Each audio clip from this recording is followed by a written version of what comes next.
Hi viewers, இந்த வீடியோவில் இப்போ பார்க்க போகிறது என்ன அபிராமி அந்தாதி பாடல்.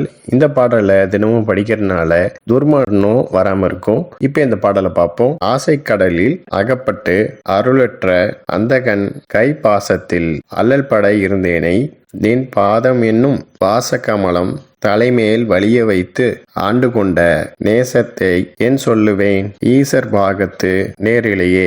இப்ப இந்த பாடலுக்கான பொருள் பார்ப்போம். ஆசை கடலில் அகப்பட்டு அப்படின்னா ஆசையில அகப்பட்டு அருளற்ற அந்தகன் கை பாசத்தில் அல்லல் பட இருந்தேனை அப்படின்னா அருள் இல்லாத எமனோட பாசக்கயிறுல அகப்பட்டு கஷ்டப்பட இருந்த என்னை நின் பாதம் என்னும் பாசகமலம் தலைமேல் வலிய வைத்து அப்படின்னா உன்னோட பாதங்கிற வாசனை மிகுந்த தாமரை மலரை என் தலையில வச்சு ஆண்டு கொண்ட நேசத்தை என் சொல்லுவேன் அப்படின்னா நீயே என்ன ஆட்கொண்டுட்ட. அப்படிப்பட்ட நேசத்தை நான் என்னன்னுமா சொல்லுவேன். ஈசர் பாகத்து நேரிலேயே அப்படின்னா சிவனோட இடர் பாகத்துல இருக்கக்கூடிய என் அன்னையே. ஓகே வியூவர்ஸ், நெக்ஸ்ட் வீடியோ பார்ப்போம். இந்த சேனல் சப்ஸ்கிரைப் பண்ணுங்க, பெல் பட்டனையும் பிரஸ் பண்ணுங்க, லைக் பண்ணுங்க, ஷேர் பண்ணுங்க. தேங்க்யூ.